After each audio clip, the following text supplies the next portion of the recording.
Colonel Gabriel Adetunji Ajayi, retd, an erstwhile Colonel Administration and Quartermaster General of the Lagos Garrison, has identified the biggest problem with the Nigerian military.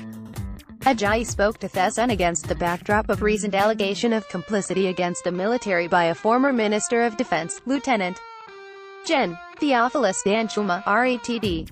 He said Danjuma, a former Chief of Army Staff, had asked them to disobey him if he told them to do anything unethical during their training at the Nigerian military school in 1978. The ex-defense minister recently caused an uproar when he accused the military of complicity in the ings and destruction of properties going on in some states allegedly by Fulani herdsmen. Asked what he makes of the allegation and the call on the people to defend themselves, Ajayi said, "By the pedigree of General Danjuma, he holds the reputation of a no-nonsense man. He was my Chief of Army Staff. I remember vividly in 1978, he visited us while we were on a course at the Nigerian Military School of Infantry. And he forthrightly told us that if he, as our Chief of Army Staff, asked us to do anything unethical, that we should disobey him. So he is a very forthright person.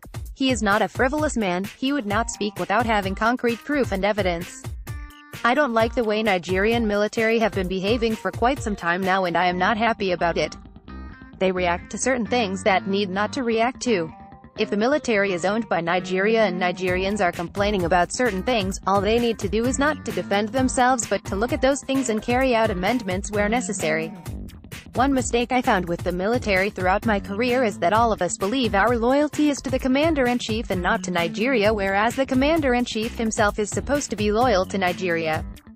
Hyde quoted text, "The military must see itself as an agent of the Federal Republic of Nigeria and acts as such. They are not to defend themselves. The Constitution is made for Nigeria. Nigeria is not made for the Constitution. If you are saying you want to carry out your constitutional responsibility, you must know that the nation is above the Constitution.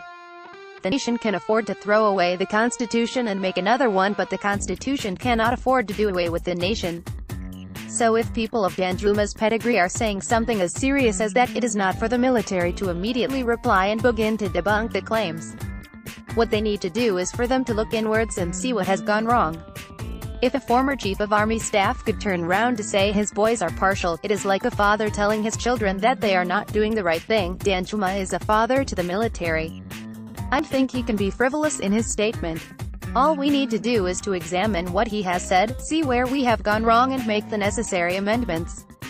It is very unfortunate for the military to start saying that they are impartial when many senior federal government officials have said that the herdsmen are from Chad, Niger, which means they are violators of national integrity. So the question of being neutral and handling them with kids' glove does not arise except something is hidden somewhere. But as far as I am concerned, I don't like our institutions to react to criticism the way they do. Rather, they should look into those criticisms.